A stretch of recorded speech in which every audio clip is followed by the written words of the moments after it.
Mas a reflexão, alguém poderia nos ajudar aí a ler? O Pedro Chagas chegou quietinho, mudo e calado. Você percebeu ou não?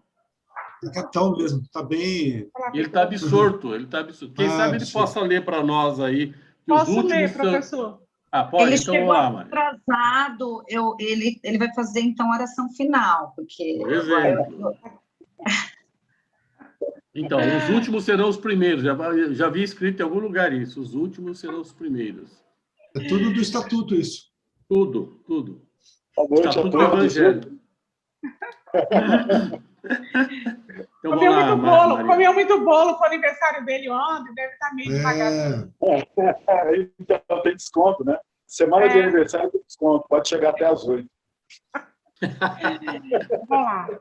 Vamos ler aqui a nossa reflexão. A linguagem. Linguagem é forma ou conteúdo? O ser necessita transmitir informações, ideias, pensamentos ou conhecimentos a outro ser. O ideal é que dessa informação, ideia, pensamento ou conhecimento não se perca nada durante a transmissão. Só assim o receptor capta integralmente aquilo que o emissor quer transmitir.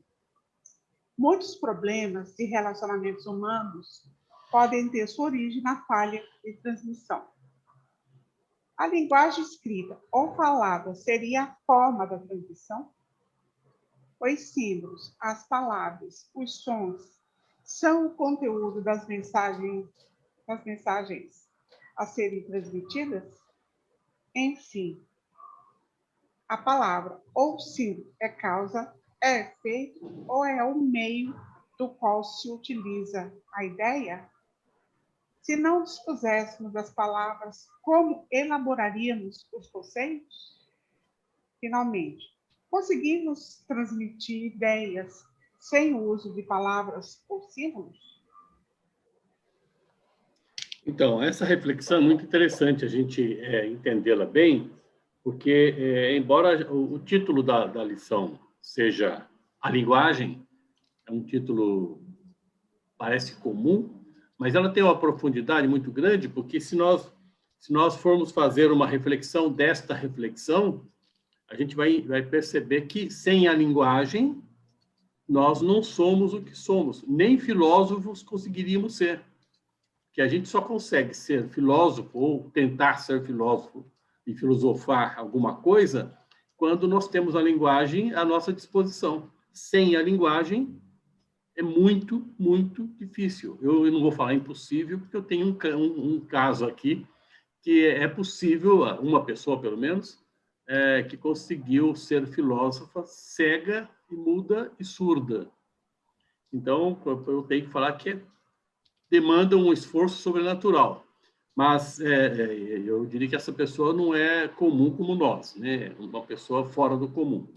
Mas pessoas comuns como nós, dificilmente, ou diria muito dificilmente, conseguiria fazer qualquer tipo de filosofia ou traçar ou divulgar qualquer ideia sem o uso da linguagem, que é próprio do ser humano. O único ser que tem a linguagem, né, dentro dela, que habita aqui esse pequeno planeta aqui, é o ser humano, somos nós, né? Somos dotados deste bem que nos faz bem, que é a linguagem. Então, essa reflexão é muito boa, para que a gente pegue agora o conteúdo que tem dentro da aula, dentro do que nós vamos falar, para que a gente possa efetivamente entender bem essa reflexão. Quizá, se a gente tiver um tempinho no fim, a gente volte a essa reflexão para a gente, com o conteúdo da aula, a gente falar um pouquinho dessa reflexão, que ela é importante para nós entendermos bem o sistema de comunicação. A frase que eu gostei mais aqui é assim: muitos problemas de relacionamento humano podem ter sua origem na falha de transmissão. Então, Não basta ter somente a linguagem, a gente precisa ter uma linguagem que seja eficiente com o sistema de transmissão. Não pode, nós chamamos no sistema de comunicação ruídos, qualquer tipo de ruídos, desde da transmissão em si, como também do próprio sistema que nós usamos com a linguagem, né? A linguagem tem que ser apropriada.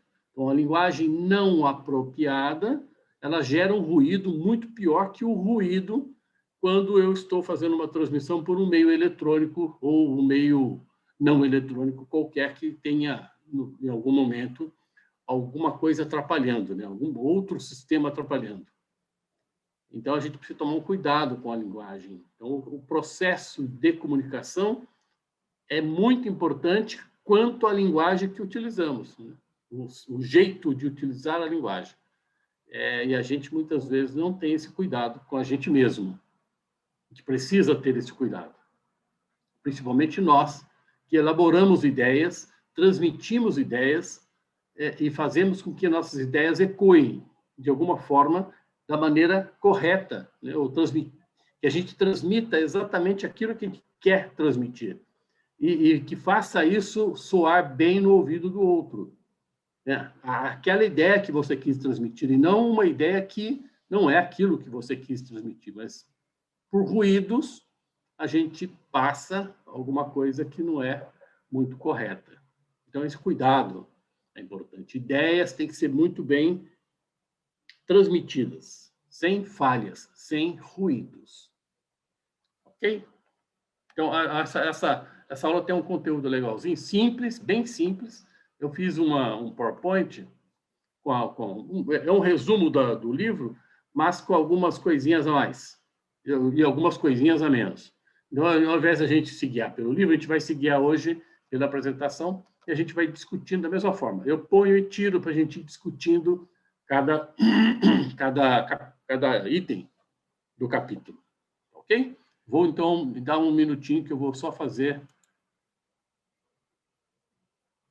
aqui a...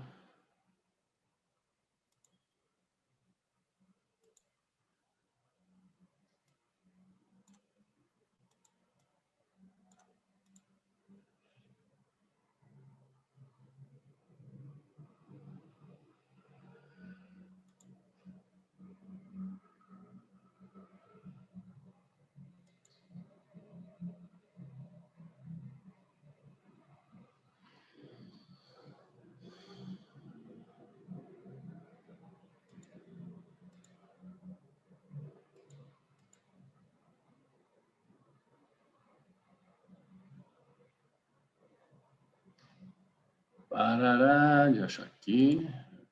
Aqui. Ok? Está visível para todos? Sim? Sim. Ok. Sim.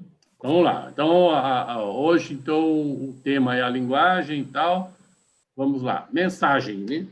Então, aqui a gente começa com o nosso processo de comunicação, né? Como nós transmitimos, então, a nossa linguagem. Então, nós temos, de um lado, um tal de emissor, do outro lado, um tal de receptor. Temos um canal, que é o sistema de comunicação.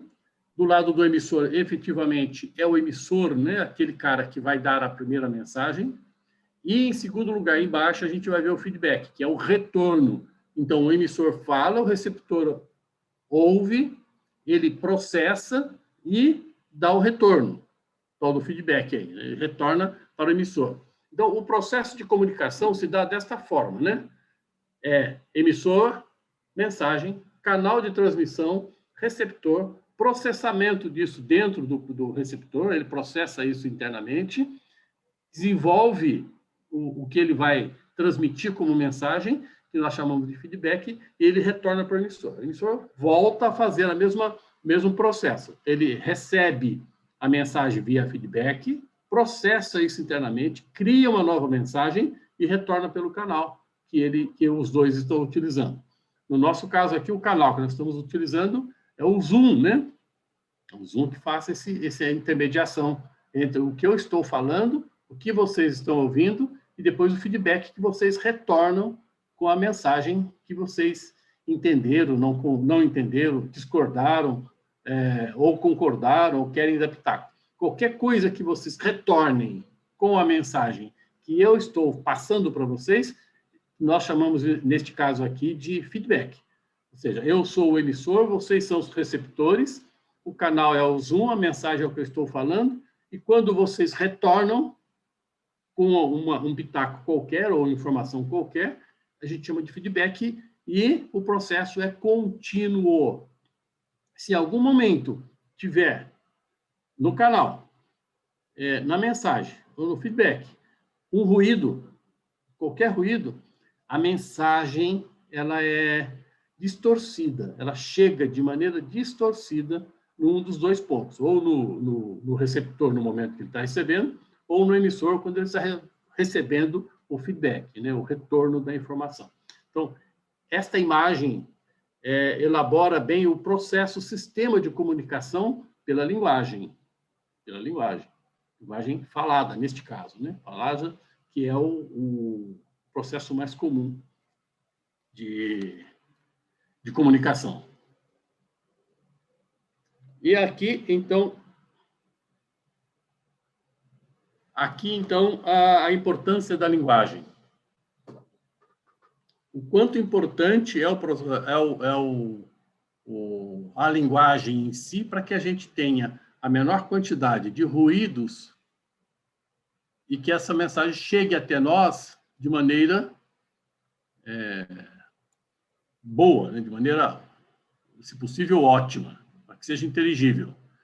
Então, na abertura da sua obra política, Aristóteles afirma que somente o homem é um animal político, isto é, social e cívico, porque somente ele é dotado de linguagem. Somente o homem é dotado de linguagem. Aí, interessante embaixo é que os outros animais possuem voz. Com elas exprimem dor, prazer, mas o homem possui a palavra, que é o logos. Com ela exprime o bom, o mal, o justo e injusto. Na mesma linha é o raciocínio de Rousseau. Então, veja que o quanto interessante. Então, todos os animais, todos, inclusive nós, temos voz. Mas o único que tem linguagem somos nós, os homens, os humanos. Os humanos. Os animais têm voz e nós temos a linguagem. E somente conseguimos processar isto através da linguagem. Nenhum animal consegue fazer esse processamento através de uma linguagem qualquer, embora algumas pessoas acreditam que os animais se comunicam entre eles, né? É possível que haja uma comunicação, mas é muito sutil. Ele não exprime qualquer vontade maior do que aquela que está dentro do instinto dele. Ou seja, ela é travado pelo instinto. Nós não, estamos além do instinto. Nós temos dentro do raciocínio um processo onde nós vamos transformar aquilo que nós recebemos num sistema de ideias que chega, eu processo e retorno com a mesma ou com outra, ou a mesma aperfeiçoada ou a mesma igual, eu consigo fazer esse processamento com aquilo que eu recebo. Por isso, Aristóteles diz que é o único animal político, no sentido de você realmente transformar aquilo que você ouve no seu sistema de você consegue transformar a partir do processamento das ideias. Aqui, na mesma linha que é o raciocínio de Rousseau, Rousseau diz: a palavra distingue os homens e os animais. A linguagem distingue as nações entre si. Não se sabe de onde é um homem antes que ele tenha falado. É isto, né? A linguagem distingue nações entre si, mas não os homens, né? Ele se distingue quando ele consegue falar, quando ele consegue exprimir alguma coisa. Antes disso, eu não consigo definir o que tipo de linguagem ele vai usar, né? Que tipo de sistema de linguagem que ele vai usar. Que nós somos diverso ao longo das nações. Em cada nação tem o seu processo. E dentro de cada nação tem aí dezenas, até centenas de sistemas de linguagem. Continuando, escrevendo sobre a teoria da linguagem, o linguista Hels Melev, eu acho que é isso que se fala assim, desculpa o nome do cara estranho aqui, afirma que a linguagem é o instrumento graças ao qual o indivíduo influencia e é influenciado. A base profunda...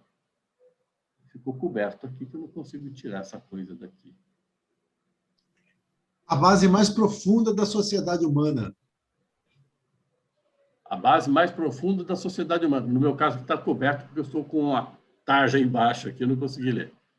É a mais profunda da sociedade humana. Percebe que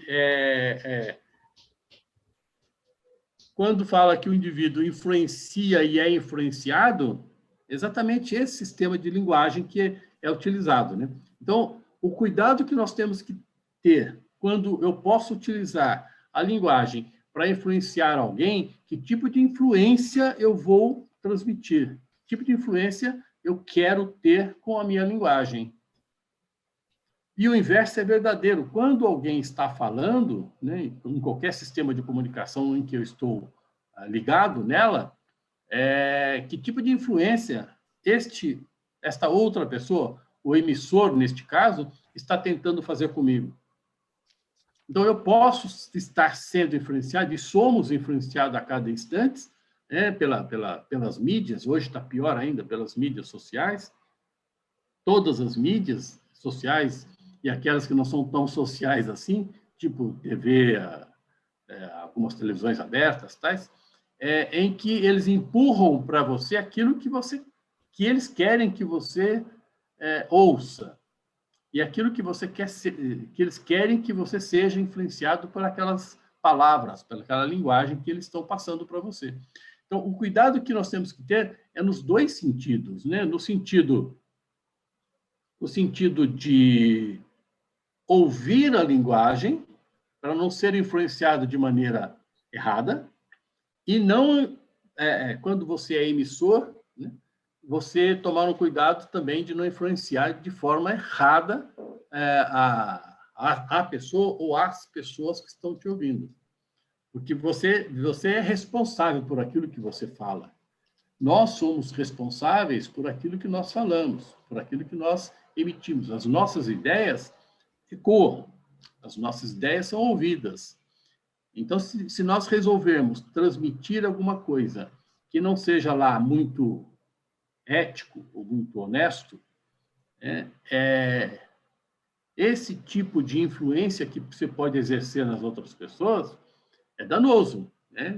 Se a gente quiser ser um pouco católico aqui, a gente diz que isso é pecado, né? Se a gente quiser ser um pouco espírita, está dizendo que o nosso espírito está sendo danificado com esse tipo de atitude.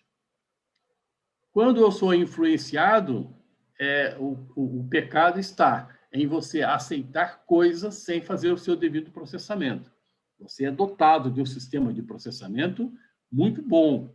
E por que você não utiliza isso quando você ouve informações? Esse é o motivo pelo qual existe aí dezenas, centenas, milhares de fake news. Que as pessoas que emitem os fake news, que lançam os fake news nas mídias sociais, eles sabem que a grande massa não processam. Simplesmente ouve e repassa. Ou simplesmente repassa, sem ver muitas vezes, sem ler. Simplesmente pega lá um videozinho idiota qualquer e vai transmitindo. Vamos fazer uma análise assim, bem fria. O cara que fez a fake news, vamos pegar nesse momento aqui, o cara que fez a fake news, ele é o intelectual do fake news, né? O primeiro cara que colocou na mídia. Mas a responsabilidade, ele tem uma grande responsabilidade por esse feito, né? Dessa linguagem que ele está propagando, mas quem propaga em cima dele tem tanta responsabilidade quanto o cara que foi o intelectual da fake news. A gente não pode dizer, não, mas eu não sabia que. Você não tem o direito de não saber e se você não sabe, você não tem o direito de repassar alguma coisa que você não sabe. Portanto, a responsabilidade sua na linguagem, tanto quando você fala ou quando você repete algo que você não entendeu, é da mesma forma, a responsabilidade é igual. Tanto é que nós estamos vendo aí o Supremo Tribunal pegando pessoas, né, que estão canais aí de YouTube, de outros, que estão propagando fake news de outros. De outros. Alguém pega um fake news de alguém, põe no canal dele, que tem lá milhares de seguidores, e ele transmite. Ele está sendo processado, em alguns casos até criminalmente, ou investigado, pela responsabilidade de divulgar fake news, mesmo não sendo dele. É claro que está sendo um pouco duro demais, né? A gente pode criticar o STF, mas aqui nós não estamos nessa linha de criticar. O que nós temos é que pensar a respeito. O que eu posso fazer a respeito deste sistema de comunicação que acontece com a linguagem? Que linguagem eu devo adotar como emissor e que linguagem eu devo adotar como transmissor? Como emissor, eu tenho que tomar cuidado com aquilo que eu falo, aquilo que eu transmito. Como receptor, tomar cuidado com aquilo que eu recebo, processar. E o meu feedback tem que ser um feedback processado e não simplesmente lançado. E essa responsabilidade fica nas duas pontas. Muitas vezes a gente quer tornar verdade aquilo que a gente gostaria que fosse verdade, né, professor? Isso. E aí então, a gente força uma barra, né? Mas, veja, mesmo assim, às vezes eu vejo muita gente que, às vezes eu pergunto, ela diz assim, mas eu não sabia que isso não era verdade. Então, se você não sabia, como é que você repete? Você só repete algo que você sabe. Não, mas aquilo que foi falado ou foi transmitido para mim é de pessoa de confiança. Então, mesmo pessoa de confiança também erra. Então, agora você quer ver uma coisa? Desculpa, Custódio. Se essa notícia ela for contra a minha ideologia ou contra aquilo que eu penso, eu já não repasso. Né? Claro. Se ela for a favor... Então, assim, aí eu vou duvidar. Agora, quando ela vem ao encontro daquilo que eu quero, aí eu não duvido mais, né? Aí eu já jogo para frente. Isso mesmo. É o viés de confirmação, né, cara? Exatamente. Então, veja... Porque pensar filosoficamente não tem regra, mas tem princípios. Perfeito, isso mesmo. Pois o seu princípio que está em jogo aí. Aí o que eu penso também é o seguinte, quando você lê uma coisa, reflete sobre ela, concorda ou não, aí você repassa, você conseguiu ir um pouco mais a fundo. Só que o que eu vejo, a maioria das pessoas, elas não passam da segunda linha quando lê uma coisa. Sim. Isso mesmo. Não tentam refletir, elas vão, manda para frente. Né? E existiu um hábito antes da internet, antes das mídias interativas, que tudo que vinha pela televisão era verdade consumida e distribuída para todo mundo, né? Eu li no jornal tal, eu vi na televisão tal, né? Na TV tal. Isso aí. Aquilo já significava que era verdade. Então, até essa semana eu vi uma pessoa que ela replicou uma notícia do New York Times. E ela foi reprimida pelo STJ por esta mensagem que ela replicou do New York Times. Ela veio à mídia dizendo como a informação é boa, ela veio do New York Times. Ou seja, ela decide que o New York Times é confiável para ela. Mas e daí? A notícia é boa ou não? Embora o jornal tenha conotação de confiável, credibilidade, mas e a notícia? Ela é boa? Ou ela é verdadeira? Ou ela está com ruído nela? Né? Vamos usar a palavra que a gente usa muito em comunicação. Tem ruído aquele sistema de comunicação? A linguagem que foi utilizada, ela está coerente com a notícia? Senão, ela vem deturpada e vem com nuances em que você pode tomar decisões erradas. Então esse cuidado, né? Esse é o cuidado que nós temos. Essa coisa de você... a sua emoção, ela bloqueia alguma coisa que não faz você analisar o que está acontecendo. Por exemplo, aconteceu com uma amiga minha, que é uma pessoa que, inclusive, que ela dá aula de filosofia, ela é socióloga, e ela é uma pessoa que é mais velha e tal, mas ela é bem ligada em tudo, e ela caiu naquele golpe de pedir dinheiro lá, do WhatsApp. E alguém se passou pelo filho dela. E aí a gente foi analisar, né? Ela me mostrou, a gente começou a conversar depois, ela falando, como que eu caí, mas olha só, mas que coisa trouxa que eu caí. Porque, assim, não era tão trouxa, né? Foi o que eu falei para ela. Eu falei, primeiro, tem a foto do seu filho lá no WhatsApp. Como que você não vai achar que é ele? A forma como a pessoa que é já profissional nisso, ela vai pegando você na conversa, e ela usou o filho dela trabalhando no mercado financeiro, ela sabe que o filho dela não tem tempo de falar, então ele mandaria uma mensagem, aquela coisa, tudo foi encaixando. E aí ele fala assim, que o celular está no concerto, caiu, e que ele trabalha com aquilo, né, claro, e que ele perdeu todos os contatos, tudo, contato bancário e tal, ele precisava de que ela fizesse um Pix, enfim, aquela velha historinha, e dar lá um número de alguém. E ela falou que até aí ela estava anestesiada. Por quê? Aí depois eu, que não sei nada, mas tentando explicar para ela, eu falei, Vera, bom, você já bloqueou qualquer análise da questão na hora que ele falou, mãe, eu estou desesperado porque eu perdi caiu meu celular, eu preciso resolver isso aqui. Você já viu a foto dele, você não conseguiu analisar, mas será que é ele? Eu vou ligar, mas será que é? Entendeu? Ela já bloqueou tudo. Então, assim, a forma como eu acho que às vezes a gente capta a mensagem, chega até nós, e é um negócio que depois você se sente uma trouxa, né? Porque aí depois você fica com raiva de você mesmo por ser passada para trás. Porque ela foi lá e fez um Pix lá de R$6 mil para ele, e na hora que ela fez o Pix, a ficha dela caiu. Ela falou, não, isso é golpe, entendeu? E aí, já tinha sido, mas enfim.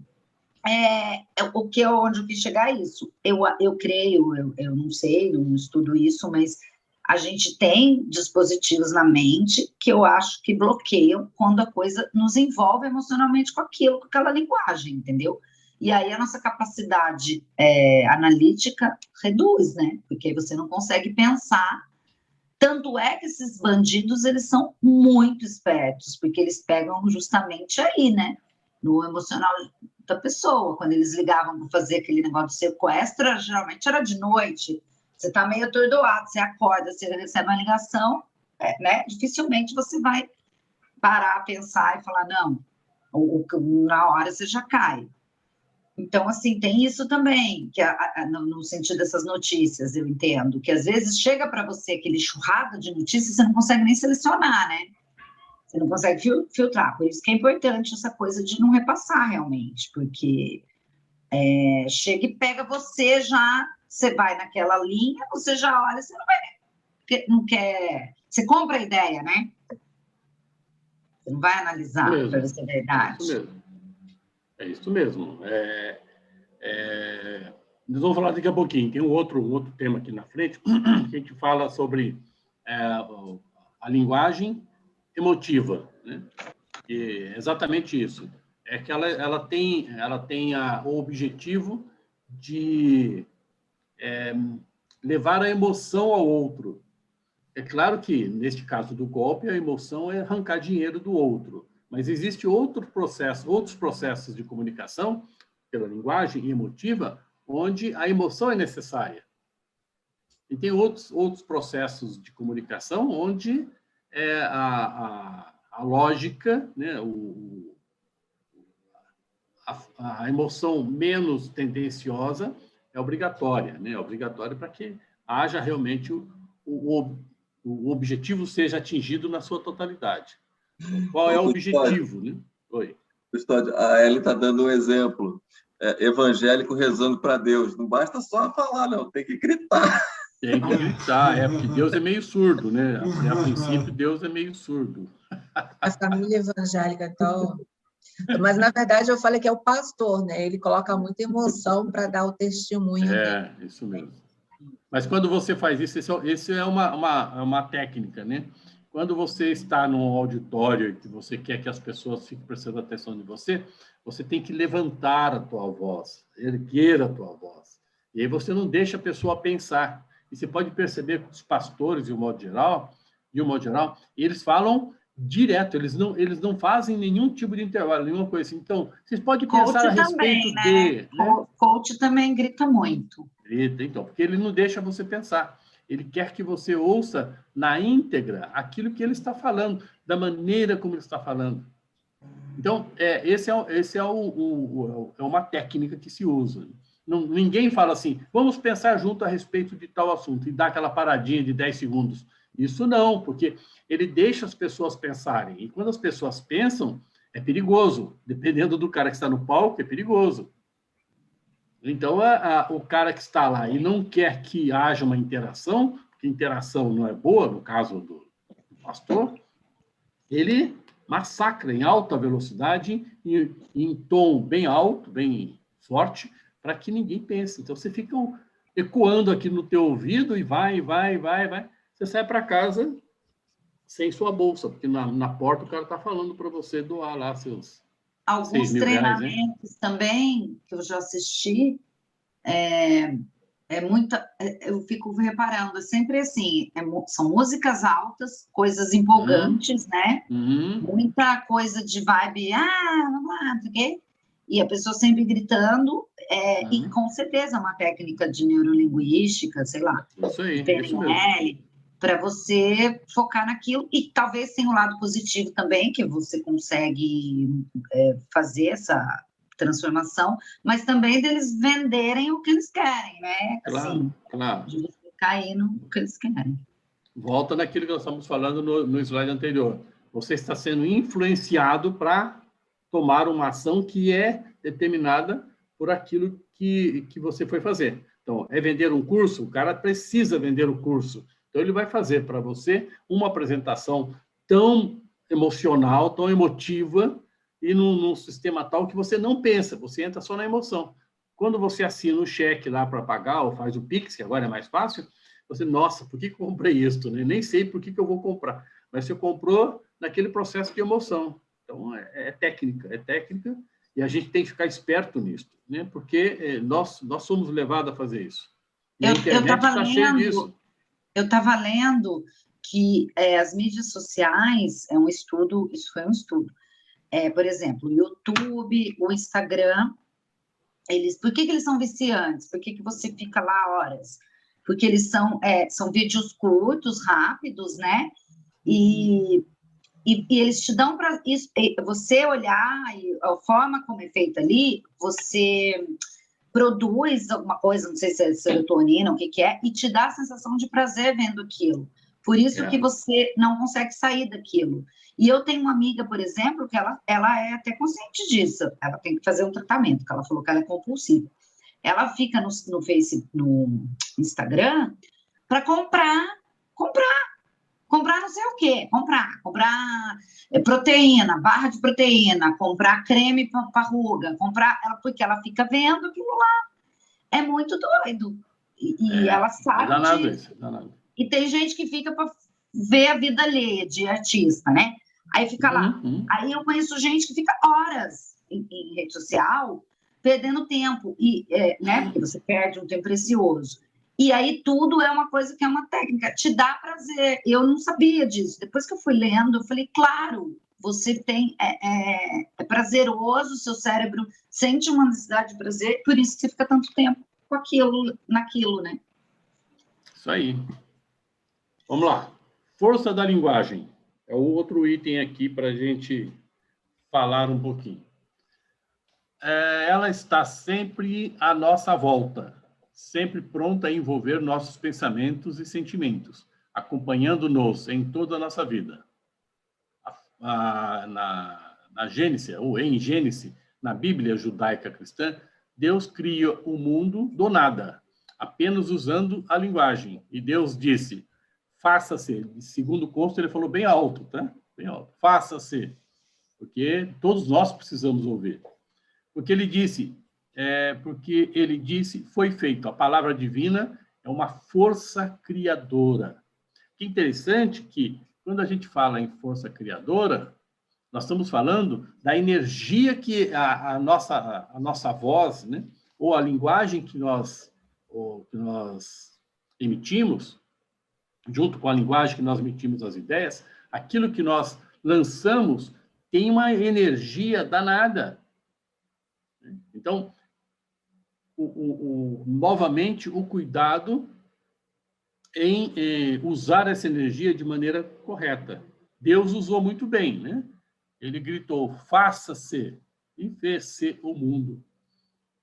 A gente, quando vai gritar também, faça-se, que esse faça-se tenha um conteúdo por trás desse faça-se, um conteúdo bom, um conteúdo que te faça bem, e faça bem às pessoas que estão ouvindo.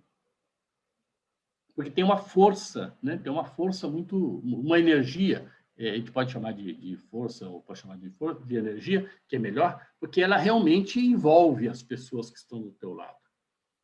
Ela tem essa energia envolvente a cada coisa que você fala. Então, simplesmente é perigoso, né? Falar qualquer coisa sem concatenar muito bem o que você está falando. Uma vez eu li um edital de um livro, de um camarada, que ele falou disso o seguinte, o que você fala, ele escrevendo, né? O que você fala jamais desaparece, jamais, porque são ondas, né, vibratórias que é lançado ao mundo e jamais se esquece. Então, o que você fala jamais se esquece. O que você escreve, basta que você rasgue o livro. Então, você escreveu é passível de esquecer, é passível de tornar aquilo invisível depois de um tempo. O que você fala, jamais. Então, por quê? A nossa voz tem força, tem energia. Então, o que você fala não se retorna mais. Como algumas pessoas, né, a gente, entre nós, né, alguém maltrata alguém. Um maltrata o outro. Quem maltratou, esquece. Mas quem é maltratado, jamais. Ah, mas eu pedi perdão, foi sem querer, eu estava nervoso.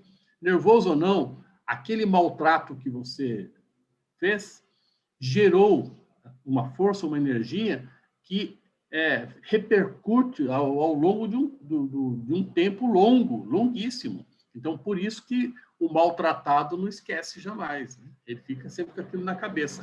Ele pode perdoar, ele pode falar, esquece, mas de vez em quando volta na cabeça dele e fala, fui maltratado, né? Porque tem uma energia as palavras. Perigoso. Então, a gente pode usar isso para o bem, né? Para o lado bom da coisa. Que a energia vai tanto para o bom quanto para o ruim.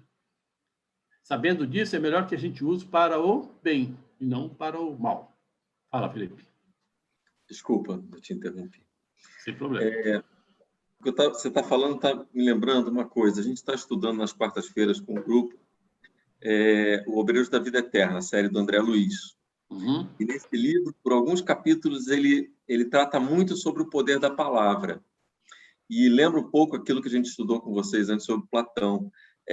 Que quando você fala, você traz essa coisa que está no mundo das ideias e você meio que materializa ela. Você cria uma carga de energia que você joga no éter, aquela forma, pensamento que você praticamente materializou ela e, como você falou, fica carimbado, fica impresso aquilo que você está falando, né? E várias pessoas falando a mesma coisa, você acaba criando uma massa poderosa, né? Perigoso. Uma massa poderosa e perigosa, né? Exato. Perigosa. Perigosa para conectar pessoas para o bem e conectar pessoas para o mal. Exato. Quando para o bem, o perigo é menor, né? Quando você conecta para o mal, o perigo é bem pior. E a coisa é danada. E aí ele fala nisso também, que muitas vezes a gente fala que é uma obsessão ou coisa assim, só que às vezes não é uma obsessão. é uma forma, pensamento que você cria, que você repete, que você fala, e que aquilo te acompanha com uma ideia fixa, né? Isso mesmo, isso mesmo.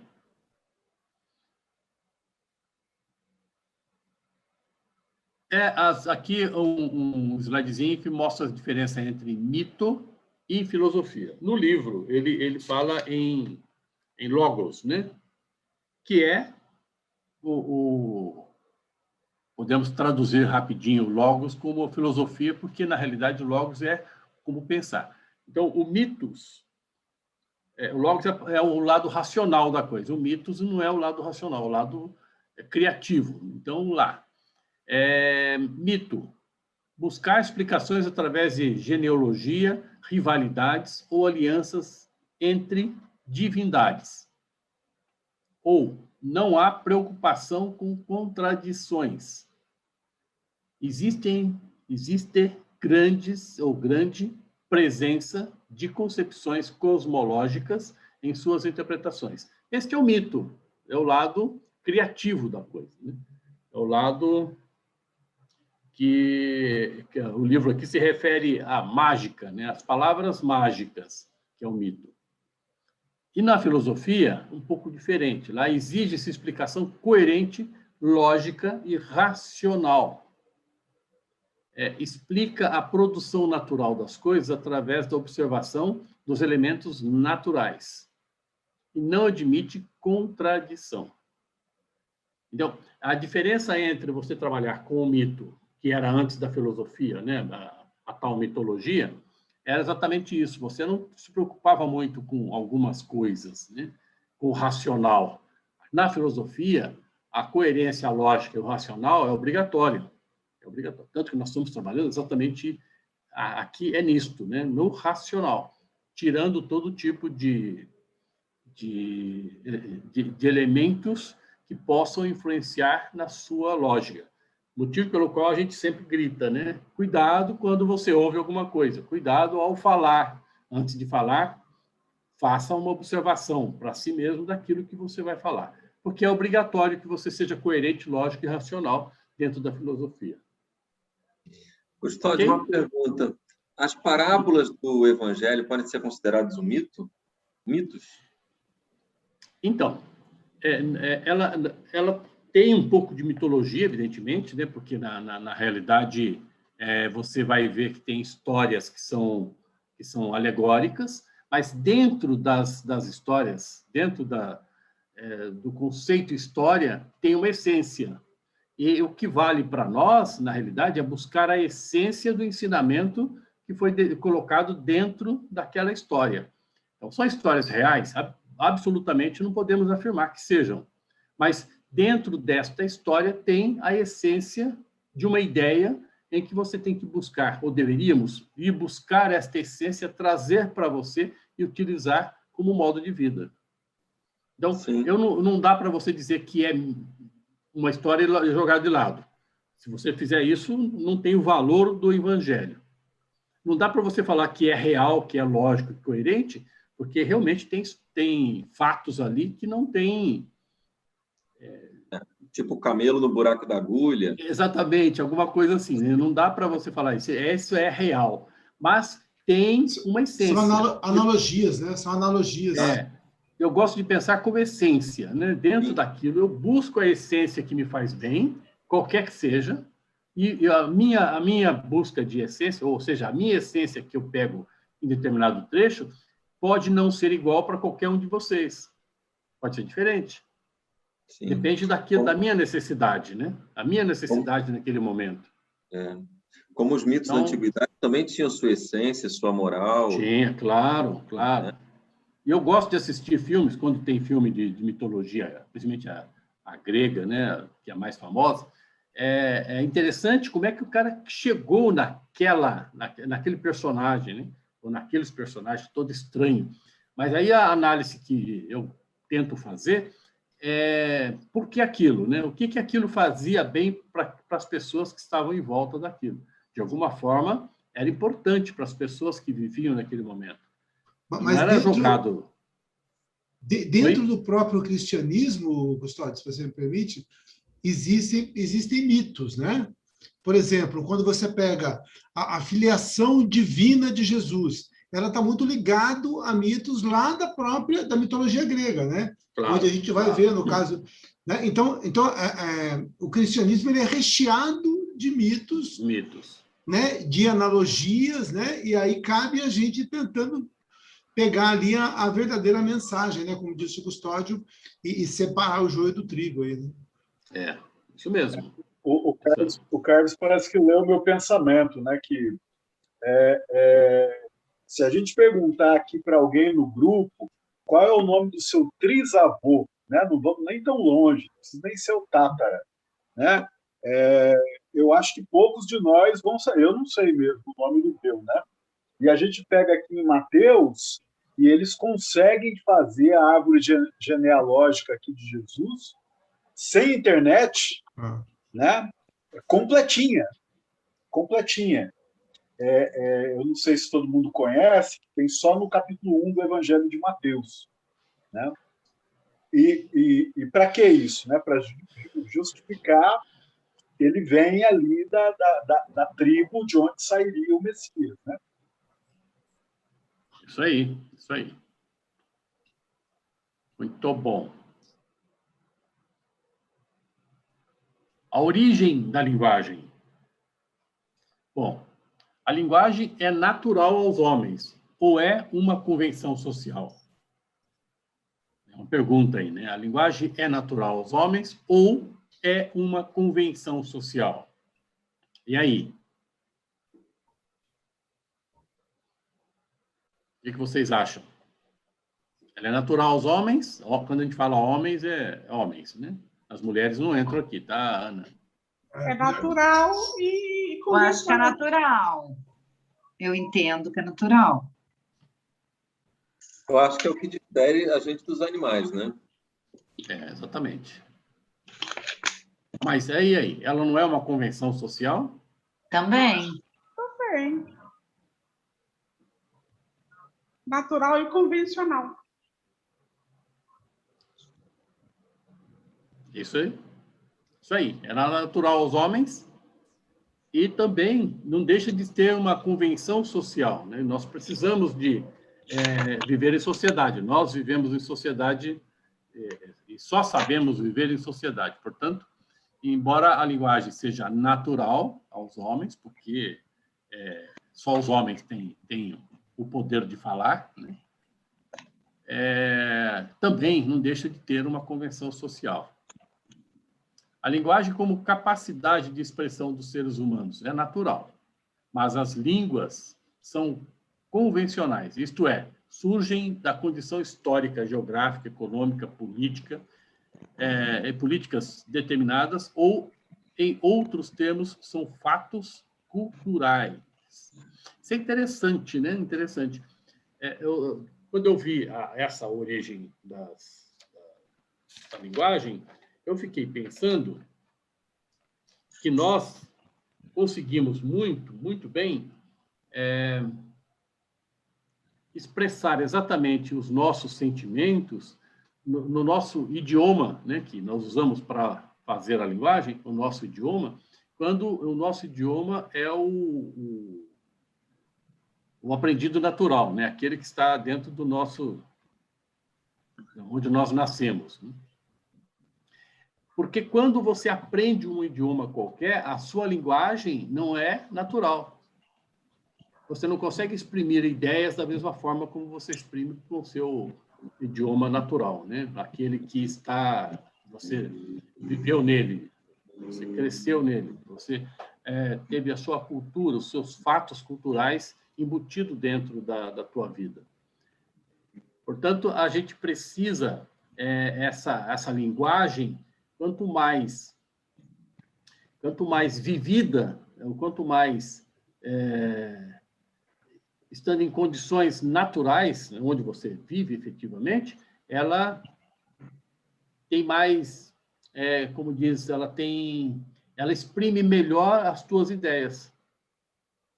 Você consegue exprimir as tuas ideias de forma com mais lógica. E a sua cultura também, né, Custódio? Então, a cultura é muito importante. Tanto que a gente fala assim, né? Você quer aprender o idioma, vá aprender a cultura do outro país, né? Vá para os Estados Unidos, ou vá para o Canadá, ou vá para a França, ou vá para a Itália. Porque é lá que está a cultura, efetivamente, do italiano, do francês, do inglês. E a língua, ela traduz a forma de pensar daquele povo, né? A forma de agir daquele povo, né? Isso mesmo. Não sei se vocês já assistiram um filme que chama A Chegada. Ele é do ano passado, retrasado. É interessante, é uma linguista, não sei se é esse nome que fala, uma especialista em linguagem. E ela é chamada pelo governo lá dos Estados Unidos, porque tem uma nave que caiu lá no lugar e ela é chamada para tentar uma comunicação, entendeu? Eu assisti, eu lembrei agora do filme. É interessante, né? Interessante. Bem Ela interessante. tenta de todas as formas. Ela vai tentando fazer essa comunicação, né? É bem bacana. Mas você vê a dificuldade dela, né, no filme, a dificuldade dela, porque como ela não conhece a cultura do outro ser, né, que é um ser extraterrestre, nada, absolutamente nada. Mesmo que ela não conhecesse... Não, além disso, ela não conhece o idioma dos caras. Então, porque, na verdade, eu acho que é só aqueles desenhos, né? Só desenhos. É interessante. É um filme interessante, sim. Aí, continuando ainda na origem da linguagem, perguntar pela origem da linguagem levou a 4 tipos de respostas. A primeira, a linguagem nasce por imitação, os humanos imitam pela voz os sons da natureza. A linguagem nasce por imitação, os humanos imitam pela voz os sons da natureza. Ok? A segunda, a linguagem nasce por imitação dos gestos. Nasce como uma espécie de pantomima ou encenação, na qual o gesto indica um sentido. Ou a linguagem nasce da necessidade. A fome, a sede, o frio levaram à criação de palavras, formando um vocábulo elementar e rudimentar, que tornou complexo... Deixa eu tirar tirou complexo e transformou-se numa língua. A língua é o meio, né, de você expressar a linguagem. Mas você precisa criar essa língua para você expressar a sua linguagem. Então, olha como se forma uma linguagem. Como nós, os humanos, criamos a linguagem. Por isso a dificuldade de você exprimir ideias que não sejam no seu idioma nato, né? Esse que você aprende ao longo da vida, dentro do seu meio social onde você vive. Porque depende do que você tem como necessidade na criação de palavras. Não você só, né, como meio social em que você vive, naquele pequeno meio social, como também dentro da região e, diria, dentro do país. E a gente sabe disso, num país grande como esse Brasil fantástico que nós vivemos, nós vivemos em São José. Se você se deslocar, não muito, 200 quilômetros daqui, você vai perceber que a linguagem que você vai ouvir a 200 quilômetros daqui é diferente daqui, de São José. Embora a cultura do Brasil seja a mesma, digamos, dentro de São Paulo é a mesma, mas se você andar 200 quilômetros, já muda algumas palavras em função da origem da linguagem daquela região. Se você andar um pouco mais, 500 ou 1.000 quilômetros, você vai ver que a diferença já fica muito mais acentuada. Quem já foi para o Nordeste sabe muito bem disso. Lá você tem que aprender o português novamente, né? Senão você não consegue comer muito bem. porque mudam totalmente o modo de falar, né? A linguagem falada no Nordeste é diferente da nossa. Porque as necessidades humanas naquela região são diferentes dessa que nós vivemos aqui. Agora, você imagina se você muda de país. É muito diferente, né? Se você mudar para um país que tem uma civilização parecida com a nossa, a dificuldade é menor. Mas se você vai para um país onde a civilização é totalmente diversa da nossa, você está mais perdido do que cachorro quando cai de caminhão de mudança, né? Totalmente perdidinho. Você não sabe o que fazer. Porque a linguagem foi tratada naquela região de forma a atender os objetivos daquela população, daquele meio social. Ok? A linguagem nasce das emoções, do grito, do choro e do riso. Também, né? Também. Assim, para Rousseau, a linguagem, por nascer das paixões, foi primeiro linguagem figurada e, por isso, surgiu como poesia e canto, tornando-se prosa muito depois. E as vogais nasceram antes das consoantes. Isso também é óbvio, né? Provavelmente, só os alemães conseguiram fazer palavras só com consoante, né? Nós, a gente não consegue. Lá tem palavras com 25 consoantes e 3 vogais. A gente vai ler essa coisa. Embora tenha nascido antes as vogais lá, eles não usam muito. É interessante isso que está escrito, Custódio, sobre você ver os textos mais antigos, os salmos da Bíblia, as coisas hindus e tudo, ninguém sabia ler. Então, as pessoas tinham que decorar os textos, né? Então, essa linguagem verbal, e a forma mais fácil era justamente na poesia, no canto, era que tivesse ritmo. Isso mesmo. É a forma de transmissão de ideias, inclusive, né? Exato. A própria literatura grega mesmo, antes da escrita, né? O Homero, né? Era tudo cantado também, né? A Ilíada, a Odisseia. Isso mesmo. Se você pegar a história dos judeus, né, na realidade, quando eles foram escravos durante alguns séculos lá, toda a cultura judaica foi passada de pai para filho, de pai para filho, ao longo desse tempo todo, na palavra. Lá eles não tinham meio de comunicação nenhum que não fosse a palavra. E não se perderam ao longo todo esse tempo. Não me lembro, 4 séculos, coisa assim, né? 4 séculos, se não me engano. Como escravos. A princípio, você coloca uma população em processo de escravidão durante um tempo desse, o que é que se imagina que vai acontecer? Perde-se toda a cultura, perde-se toda a sabedoria, perde-se toda a ligação entre os povos, a ligação social. No caso dos judeus, não se perderam nada, porque eles aprenderam a fazer a divulgação da cultura deles, entre eles, através da palavra, através da linguagem. Isso já não aconteceu com a escravidão aqui no Brasil, né? Não, absolutamente não. Percebe que é diferente? Percebe que um é um povo culto que foi escravizado, outro povo que não foi culto, que não foi aculturado, né? E se perdeu. Ou foi desaculturado, né? Alguma coisa ficou, né? Mas muito pouco da cultura africana. Tinham uma cultura própria, mas se misturou várias.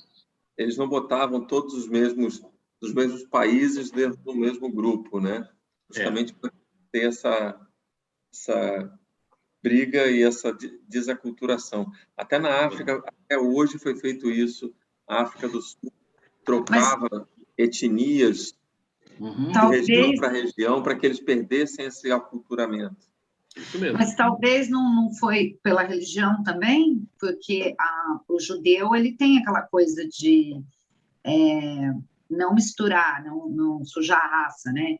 E o africano, no final das contas, houve a miscigenação, né? Foi misturado. E eu acho que eles aprenderam com os judeus e resolveram fazer algo que os egípcios não fizeram, justamente para quebrar essa hegemonia cultural.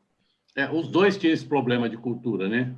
De manter a raiz do povo, tanto os egípcios quanto os judeus. Então, aí não teve mistura. Eventualmente, um ou outro, né, deu uma escapada lá. O judeu até hoje, né? Assim, o povo judeu até hoje é mais certinho, ortodoxo, principalmente, né? O judeu não se mistura, não. Ele é o que é e... Mas o escravizador moderno, ele acho que ele aprendeu essa lição e eles tiveram estratégias pensadas para quebrar a cultura. Como, por exemplo, nos Estados Unidos foi proibido o tambor, para acabar com o rito cultural deles, e foi proibido qualquer instrumento de percussão. Aqui foi colocado uma nação com outra para que elas brigassem ali dentro e perdessem a sua própria linguagem. Tanto que quem mais escolheu o português no Brasil foram os escravos. Um povo sem cultura é um povo sem linguagem. Então é fácil. Você quer escravizar um povo, tire a cultura dele. Você vai perder, ele vai perder toda a linguagem. O sistema de comunicação dele vai ficar disperso. E é isso que fizeram com os escravos. Hoje, nosso sistema de escravidão no mundo é um pouco diferente, né? Um pouco diferente. Não se usa a linguagem muito para isso. Se usa outro processo. Mas é motivo de uma outra aula. Tá? O que é linguagem? É o uso da língua como forma de expressão e comunicação entre as pessoas. Muito óbvio.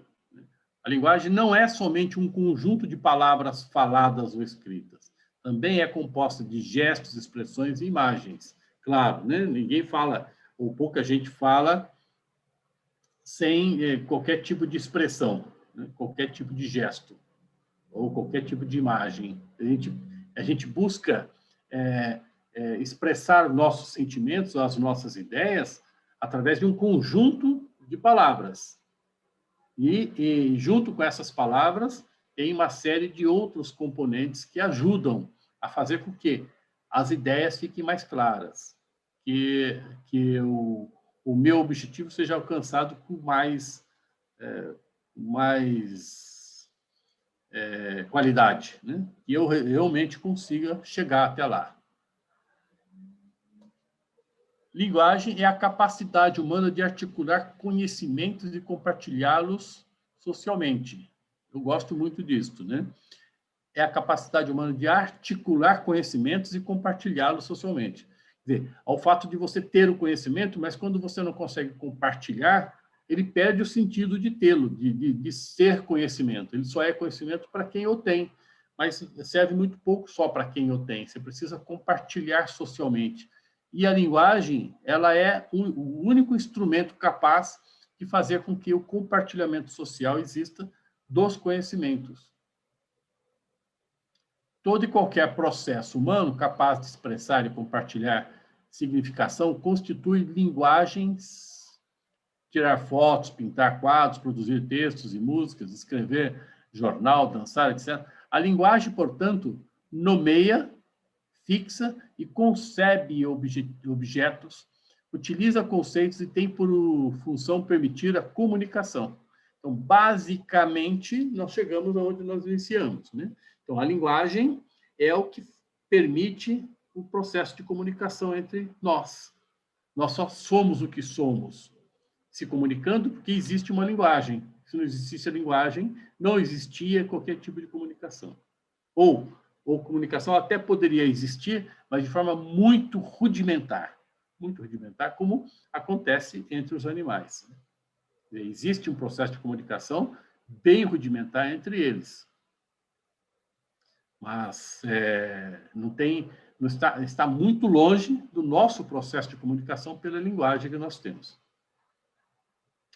Nós encontramos a língua pronta quando nascemos e aprendemos a utilizá-la com as pessoas mais velhas. E, a partir desta aprendizagem, passamos a reproduzi-la. Portanto, entende-se por linguagem qualquer sistema de signos, símbolos, empregados na intercomunicação social para expressar e comunicar ideias e sentimentos. Aqui a gente pode botar mais um ingrediente aqui, né? Nós encontramos a língua pronta quando nascemos e aprendemos a utilizá-las com pessoas mais velhas. É verdade isto. Mas podemos lembrar também que toda a língua, né, ou todo idioma, ele é dinâmico. Então, ele modifica-se com o tempo. Aquilo que nós falávamos há 20 anos atrás, hoje não falamos mais. Porque o idioma ele é extremamente dinâmico. Quem aprende o idioma que não é o seu, um outro qualquer, e passa 10 anos, 15 anos sem falar esse idioma, quando vai falar, ele já perdeu uma série de palavras. Não só não é utilizada mais, como tem palavras novas que surgem. Então, além de nós aprendermos as palavras quando nós nascemos com os nossos pais, nossos avós, nossos tios, nossas tias, e no meio social onde nós vamos viver, a gente ainda aprende as novas palavras que vão surgindo com o passar do tempo. Então, a língua ela é extremamente dinâmica.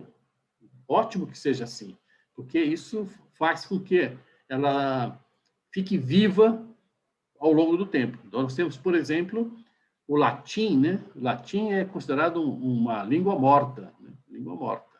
Então, além de não usar mais, ela perdeu o sentido de ser. Então, quem fala ou falava latim é melhor esquecer e falar qualquer outro idioma.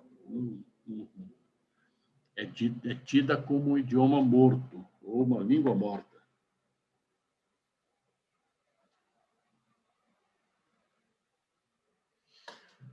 Olá, os empiristas e intelectualistas diante da linguagem.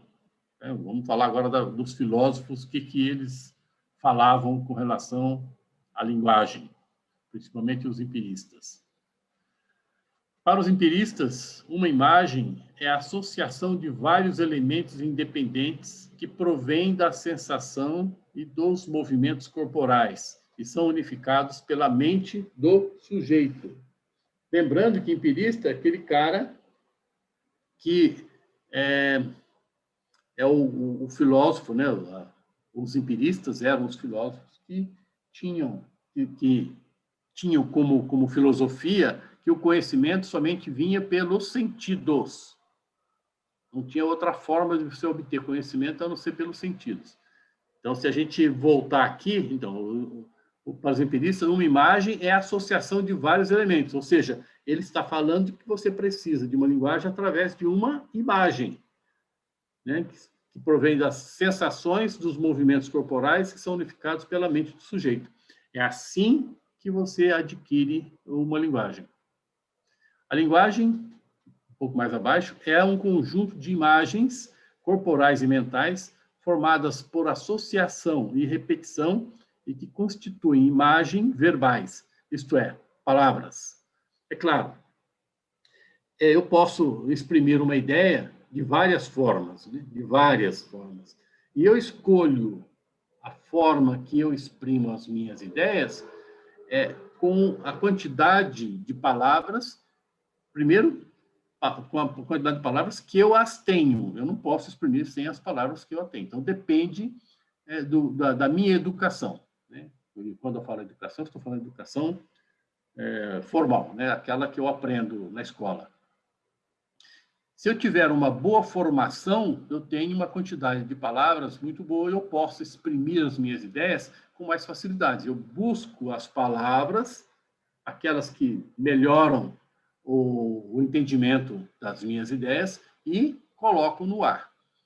Essa é a primeira coisa que eu tenho que fazer. Segundo, eu tenho que colocar as palavras no lugar certo, né, de maneiras que ela realmente dê o sentido correto daquilo que eu quero exprimir.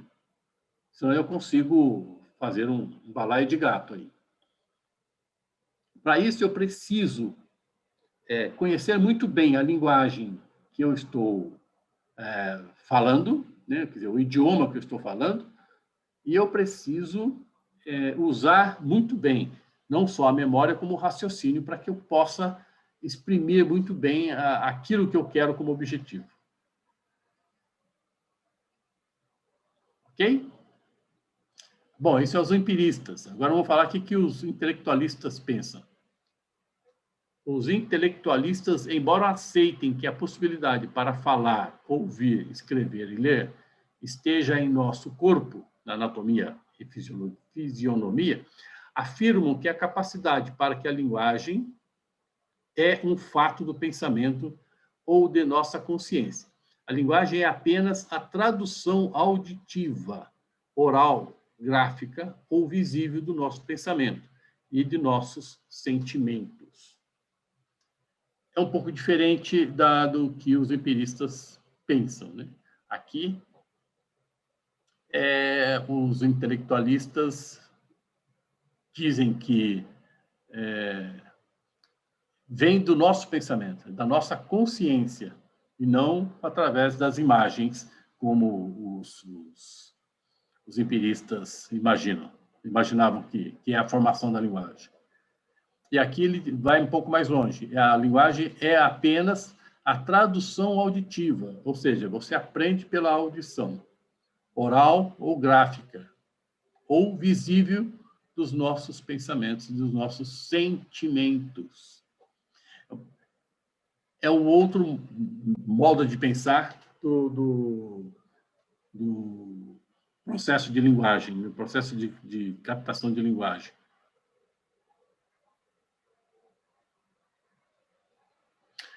Então, aqui eu coloquei esse texto aqui porque eu tinha uma ideia diferenciada. Eu ia dizer, eu comecei a falar lá no começo e já alterei o meu... Eu fui induzido aqui por essa história aqui. Eu sempre tive a ideia assim, que todo surdo e mudo, ele não podia... o aprendizado de um idioma ou de um sistema de comunicação de um surdo-mudo é muito complicado. Então, ele não conseguiria exprimir ideias. Um filósofo não conseguia falar. Um filósofo que não consegue falar é muito difícil de ser filósofo. Ele não consegue exprimir as ideias dele. Você fala, mas o surdo-mudo ele fala pelos movimentos das mãos, né? Mas e aí? Ele só consegue falar com outro, também surdo-mudo, não com uma comunidade que esteja fora. O sistema de linguagem dele é muito difícil para aqueles que não são surdo-mudo. Para os que são surdo-mudo, tem que aprender, mas mesmo assim, aprender a exprimir ideias e receber ideias é muito difícil. Aí eu tenho essa história que eu fui pesquisar, eu vi isso num livro, e fui pesquisar a história dessa Helen Keller, e é real, tá? É real. Ela morreu agora em 68, então está novinha aqui, não é coisa de outros séculos, não. É coisa de outros séculos, mas não é coisa de outros séculos.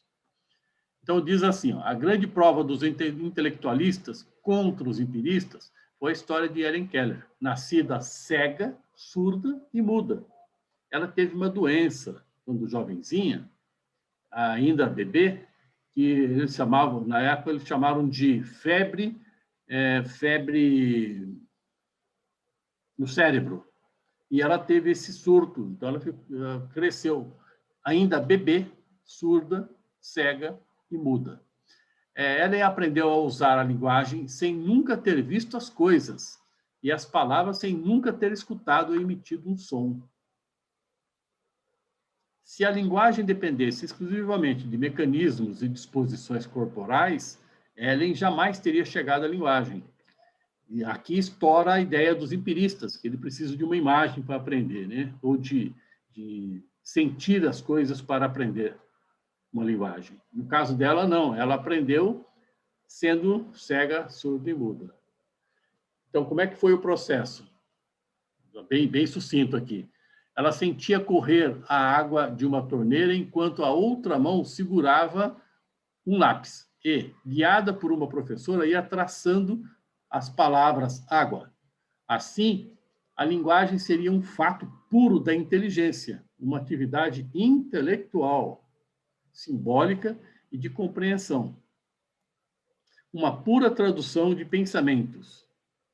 Aqui, os intelectualistas, eles conseguem comprovar, pelo menos com um caso aqui, que é possível aprender uma linguagem não pelos sentidos, mas pelo intelectual, aquilo que está nato em você. Este caso aqui, é interessante, me surpreendeu. Eu achava também que era muito difícil um caso desse acontecer, mas aconteceu, e ela era filósofa. Para minha surpresa, a Helen Keller, ela, aqui não está escrito, mas ela se formou em filosofia, e ela dava aula de filosofia para outros cegos surdos e mudos, quer dizer, pessoas com deficiência visual ou auditiva. Então, é fora da curva, né? Uma pessoa bem fora da curva. Abre um pouco a nossa mente no sentido de só pessoas que podem falar, quando eu brinco aqui, né? Filósofo é aquele que fala, né? Então, agora eu não posso mais repetir isto. Tem pessoas que não falam, que não enxergam e podem ser filósofos. Inteligência. Inteligência é uma atividade que tem por objetivo realizar nossas adaptações ao meio, pelo estabelecimento de relações entre meio e fim, para a solução de um problema ou uma dificuldade. Difere-se do instinto e hábito. Instinto é inato e o hábito adquirido. Instinto e hábito são formas de comportamento, cuja principal característica é serem específicos. Então, tomar cuidado em fazer essa analogia que alguns falam, né? Ele é muito inteligente, mas muitas vezes ele tem muito mais habilidade, né?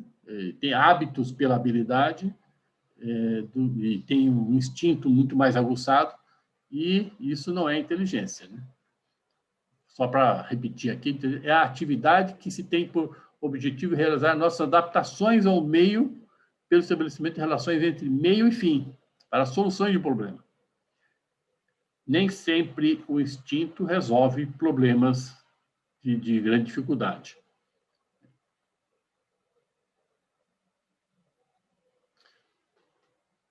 Bom, tem mais algumas... Qual horário que nós estamos, hein? Faltam 5 minutos. Vou pular aqui algumas coisas, senão a gente vai ficar um pouco mais longo aqui. Essa aqui eu achei interessante a gente colocar, vamos ser rapidinho nisso. A função emotiva foi que a Ana Patrícia começou a falar lá atrás, né? A função emotiva, também chamada de função expressiva, fundamenta-se na subjetividade, isto é, na mensagem que se é utilizada pelo emissor, caracterizada pela transmissão de emoções e sentimentos. A gente usa muito isto, e usam muito isso com a gente também. A função emotiva faz parte das funções da linguagem, que estão entre os principais assuntos que caem nas provas. Elas são importantes ferramentas de comunicação baseadas na forma como os indivíduos se expressam, conforme o texto que o emissor quer passar e para quem será enviada a mensagem. Por isso, se faz necessário compreender alguns elementos da comunicação. Veja abaixo. Então, essa função emotiva, e nós vamos ver a outra função conotiva, que elas diferem. Qual é o meu objetivo? Dependendo do meu objetivo, eu uso a função emotiva ou eu uso a função conativa. Então, a conativa é a função da linguagem definida pelos linguistas russo Roman Jacobson. A função conativa tem ênfase no destinatário, de modo que o objetivo é persuadi-lo através da mensagem transmitida. É muito mais lógica, ou seja, eu quero que ele se convença pela mensagem que eu transmito, não pela emoção contida na mensagem. A função conativa explora o uso do discurso em segunda e terceira pessoa, utilizando pronomes como tu e você. ela busca convencer o interlocutor e fazer com que ele tenha determinado tipo de comportamento, pensamento ou atuação. Presente em livros didáticos, manuais, livros de autoajuda, textos publicitários, a função conativa procura convencer o leitor, dar conselhos ou ordem.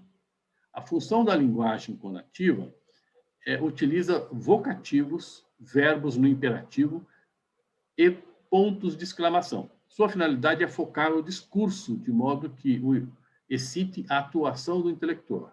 É muito mais a palavra está correta aqui em cima, apelativa, né? É muito mais incisiva em cima de fazer com que a pessoa não use mais a lógica do que realmente a emoção. São dois tipos de função. Então, quando eu vou me comunicar, eu preciso entender qual é o meu objetivo.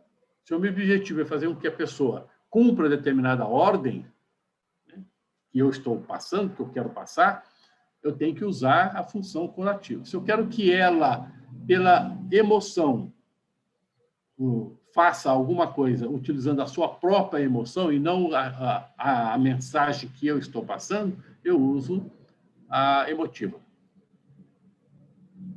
E a gente precisa entender que usam isto com a gente. Então, quando alguém está falando com você, você precisa tentar buscar dentro da mensagem que você está ouvindo que tipo de objetivo o seu emissor está querendo com você. Você pode se precaver, no caso de uma pegadinha dessa de WhatsApp, qualquer coisa que o valha, quando você entender isto, você pode se precaver das pegadinhas aí. Funciona assim, então. Você tem um emissor na função emotiva, você tem um canal, uma função poética, uma vez que seu emissor é emotiva, a função é poética, na realidade, e você tem um receptor com função conativa. Quando você tem isso, você tem um ruído aqui, porque a pessoa está com a emoção jogando em cima de você e a sua função como receptor é conativa. Então, neste caso, tem um ruído que atrapalha a comunicação. Um joga a emoção, o outro entende com o raciocínio, e não vai existir aí um ruído na comunicação.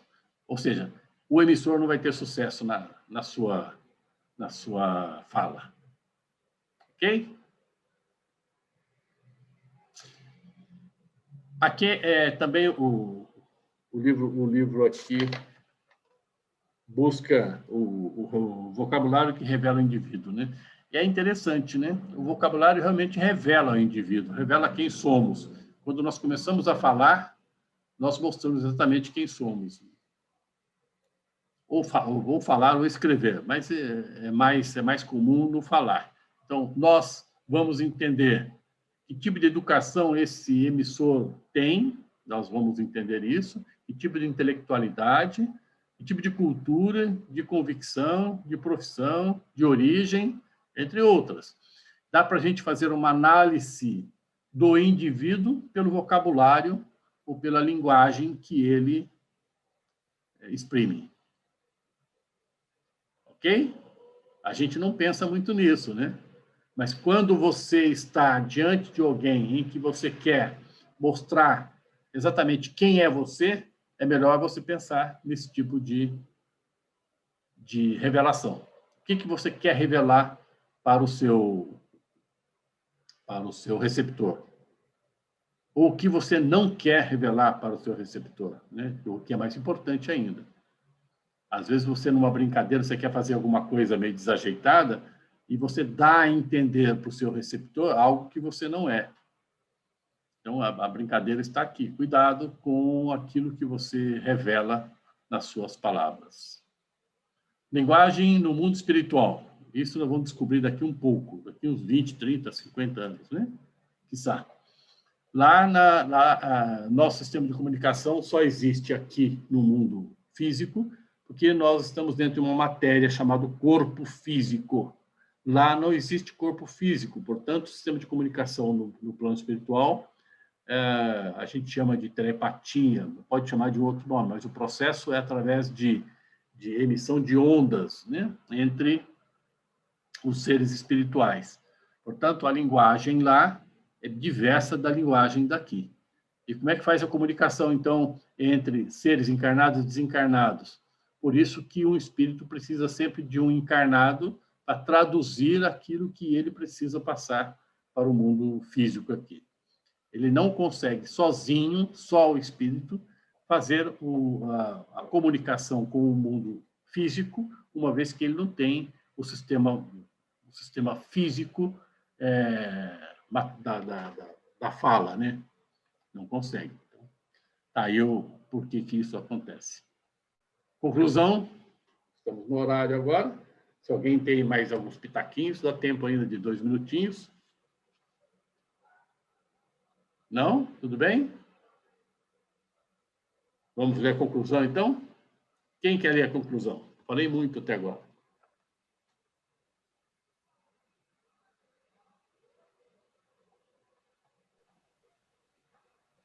Posso ler, professor? Vai lá, Pedro. Claro, Pedro, vamos lá.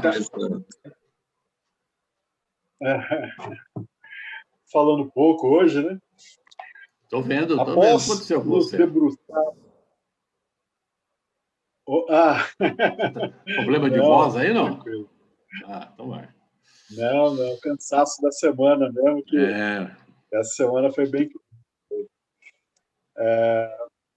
Mas vamos lá. Não, tem vários assuntos, né, que a gente vai lembrando, mas a questão da fake news, né, a gente já viu pessoas serem atacadas aí, até levado à morte, né, por notícia falsa que alguma pessoa lançou, né?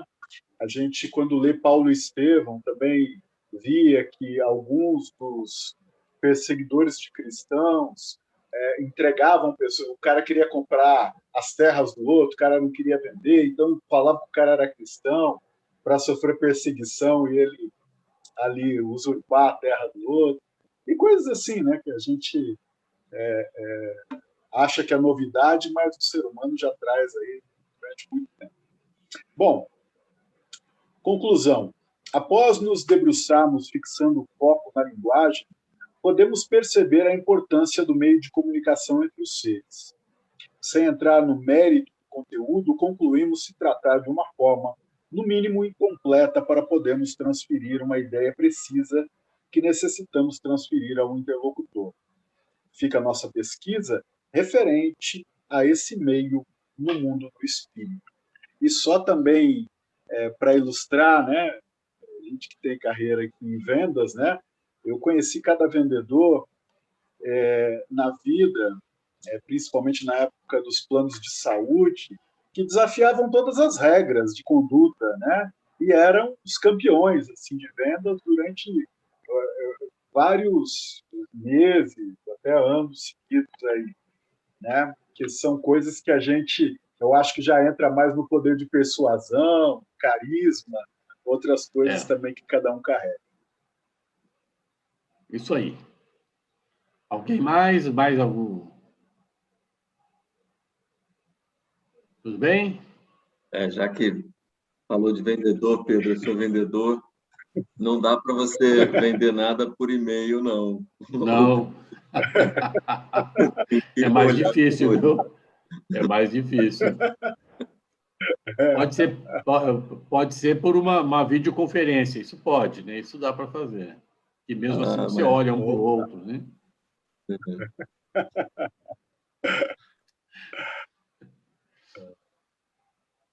Ok?